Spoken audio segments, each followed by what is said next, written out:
नमस्कार दोस्तों, दमदार क्लास में मैं नीरज आपका हार्दिक स्वागत करता हूं। आज हिंदी पेडागोजी के 15 महत्वपूर्ण क्वेश्चन पर अपन डिस्कस करेंगे। तो देखते हैं पहला क्वेश्चन। उपचारात्मक शिक्षण की सफलता निर्भर करती है। नंबर 1, भाषा के नियमों के ज्ञान पर। दूसरा, समय व अवधि पर। तीसरा, समस्याओं के कारणों की सही पहचान पर। चौथा, उपचारात्मक शिक्षण की सामग्री पर। देखो, यहाँ से जो दो क्वेश्चन बनते हैं, एक तो बनता है निदानात्मक परीक्षण और एक उपचारात्मक परीक्षण।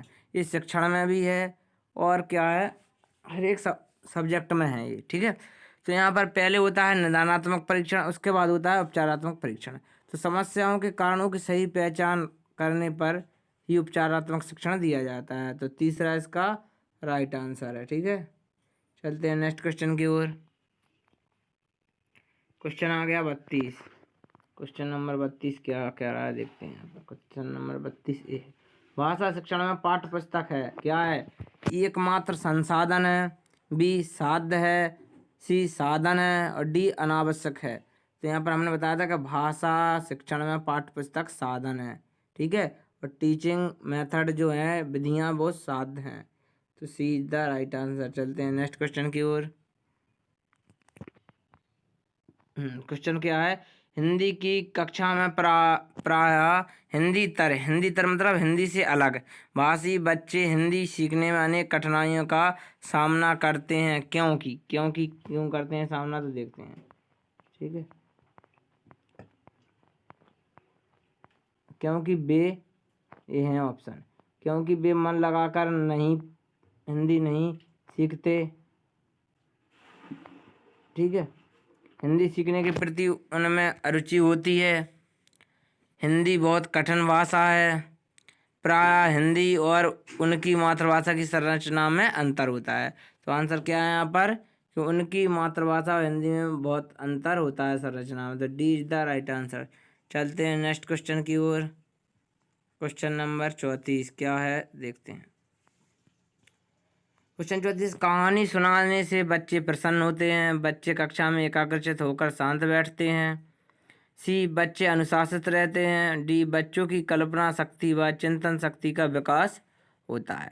तो आप उत्तर समझ गए होंगे साथियों, नहीं समझे तो उत्तर इसका है डी, क्योंकि कहानी सुनने से बच्चों को क्या होता है, कल्पना शक्ति और चिंतन शक्ति का विकास होता है। चलते हैं नेक्स्ट क्वेश्चन की ओर। क्वेश्चन नंबर यहाँ पर 35 देखिए।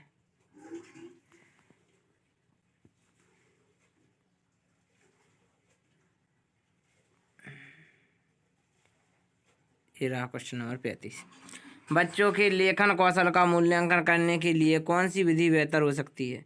अपने अनुभवों को लिखना, श्रुतलेख सुनकर लिखना, पाठ पर आधारित प्रश्नों के उत्तर लिखना, सुंदर लेख का अभ्यास करना।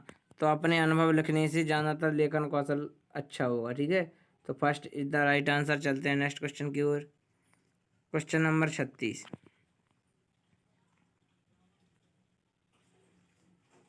क्वेश्चन नंबर 36 आ गया, ये रहा।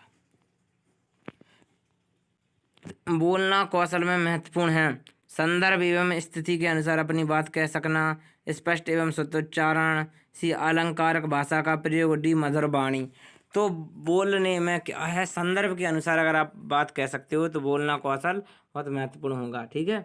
तो ए इज द राइट आंसर। चलते हैं नेक्स्ट क्वेश्चन की ओर।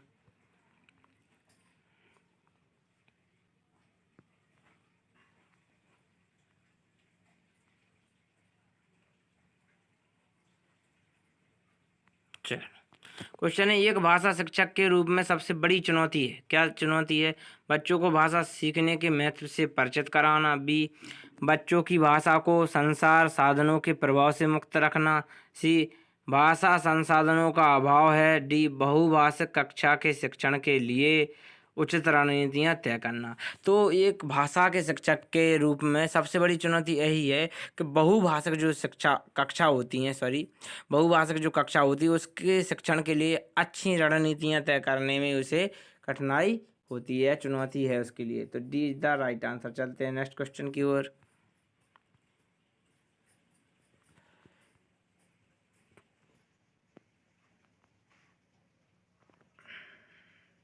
क्वेश्चन ये, एक समावेशी कक्षा में कौन सा कथन भाषा शिक्षण के सिद्धांतों के प्रतिकूल है, मतलब विपरीत है?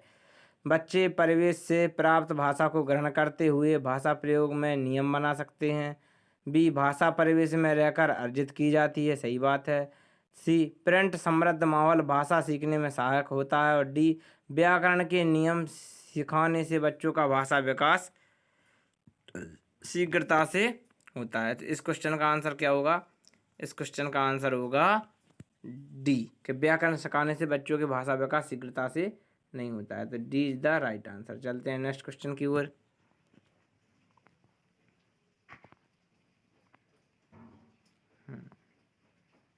चलो, क्वेश्चन आ गया। एक बहु सांस्कृतिक कक्षा में आप एक भाषा शिक्षक के रूप में किस बात को अधिक महत्व देंगे? पाठ्य पुस्तक के प्रत्येक पाठ को भली भांति समझना, दूसरा बच्चों को व्याकरण सिखाना, तीसरा स्वयं शुद्ध भाषा का प्रयोग करना, बच्चों को भाषा प्रयोग के अधिक से अधिक अवसर देना। एक बहु सांस्कृतिक मतलब बहुत सी, बहु सांस्कृतिक का मतलब क्या होता है साथियों? अलग अलग संस्कृतियों के बच्चे जिस कक्षा में सम्मिलित हों उसे बहु सांस्कृतिक कक्षा कहते हैं। तो अपन भाषा प्रयोग के अधिक से अधिक बच्चों को क्या देंगे? अवसर देंगे। तो D is the right answer. चलते हैं नेक्स्ट क्वेश्चन की ओर। क्वेश्चन 40 क्या है? प्राथमिक स्तर पर कौन सा भाषा शिक्षण का उद्देश्य नहीं है? क्या उद्देश्य नहीं है? तो नेगेटिव आंसर चाहिए। तो देखते हैं। स्पष्टता एवं आत्मविश्वास के साथ अपनी बात कहना। बी, वर्णमाला को क्रम से कंठस्थ करना। सी, ध्वनि संकेत चिन्ह का संबंध बनाना। डी, विभिन्न संदर्भों में भाषा का प्रभावी प्रयोग करना। तो यहाँ पर नेगेटिव चाहिए, तो अपन वर्णमाला के क्रम से कंठस्थ करना मतलब रटने पर बल नहीं देंगे। एनसीएफ 2005 रटने का सख्त विरोधी है। तो B is the right answer. इसका आंसर क्या है? बी। चलते हैं नेक्स्ट क्वेश्चन की ओर साथियों। तो देखते हैं क्वेश्चन नंबर 41। गृह कार्य के बारे में कौन सा कथन उचित है? गृह कार्य अभिभावकों को व्यस्त रखने का उत्तम साधन है। क्या गृह कार्य माता पिता को दिया जाता है? नहीं, गृह कार्य बच्चों को दिया जाता है। पहला गलत। बच्चों की क्षमताओं स्तर के अनुसार गृह कार्य दिया जाना चाहिए, बिल्कुल सही बात है। तीसरा देखते हैं। गृह कार्य कक्षा के लिए एक कार्य का अभ्यास मात्र है। मात्र क्या है? नेगेटिव सेंस में, तो बिल्कुल गलत है। डी, गृह कार्य देना अति आवश्यक है। गृह कार्य देना आवश्यक है पर अति आवश्यक नहीं है। तो B is the right answer. इसका आंसर क्या होगा साथियों? बी होगा। ठीक है, चलते हैं नेक्स्ट क्वेश्चन की ओर। क्वेश्चन नेक्स्ट आ गया है। क्वेश्चन 42 क्या कह रहा है? भाषा के अभिव्यक्तात्मक कौशल है। पहले ये समझ लीजिए कि भाषा के कितने कौशल हैं। भाषा के साथियों 4 कौशल हैं। ठीक है, और कौन कौन से हैं? पहला सुनना, दूसरा क्या है? बोलना, तीसरा पढ़ना, चौथा लिखना। मतलब LSRW, listening, speaking, reading, writing.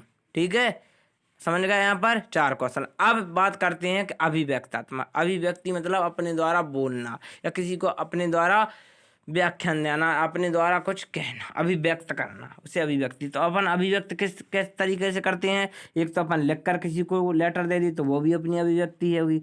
दूसरी बात अपन बोल कर कह दे तो क्या होगा? बोलना और लिखना अभिव्यक्तात्मक कौशल हैं। और ग्रहणात्मक कौशल कौन है? जिससे अपन ग्रहण करते हैं, अर्जित करते हैं। तो वे कौन से हैं? सुनकर अपन ग्रहण करते हैं और पढ़कर अपन क्या करते हैं? ग्रहण करते हैं। तो B is the right answer.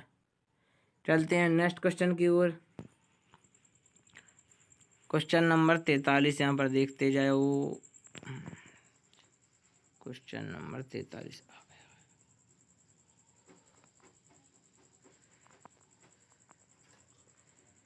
चलो, ये रहा, थोड़ा बड़ा है क्वेश्चन इसलिए इधर भी आ रहा है कुछ क्वेश्चन। चलो, प्राथमिक स्तर पर बच्चों की भाषा शिक्षा के संदर्भ में निम्न में से कौन सा कथन असत्य है? क्या है? नेगेटिव आंसर चाहिए, असत्य। बच्चे समृद्ध भाषा परिवेश में सहज और स्वतः रूप से भाषा में परिमार्जन कर लेंगे।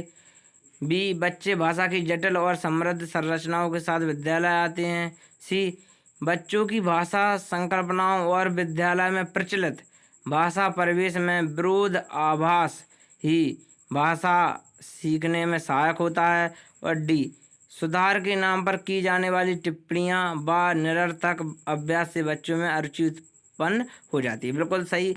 तो डी तो बिल्कुल सही है, अपना ए भी सही है और अपना बी भी सही है। पर सी देखो यहाँ पर विरोधाभासी भाषा सीखने में सहायक नहीं होता है, तो यहाँ पर सी जो है नेगेटिव आंसर शो कर रहा है, तो सी इज द राइट आंसर।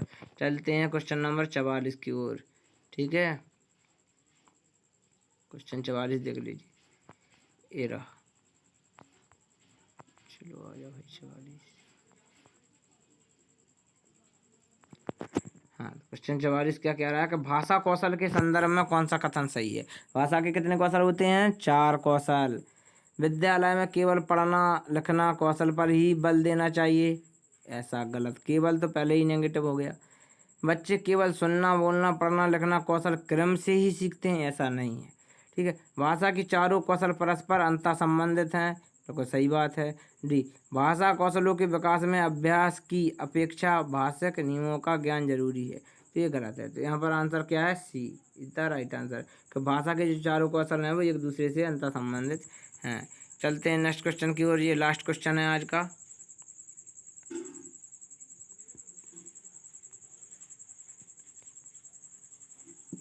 चलो, क्वेश्चन नंबर 45 है, क्या बोला है? पाठ में दिए गए चित्रों का क्या उद्देश्य होता है? जो पाठ में अपन चित्र देते हैं तो उसका उद्देश्य क्या होता है? चित्रों से पाठ पुस्तक आकर्षक बनती है। बी, चित्र पाठ की शोभा बढ़ाते हैं।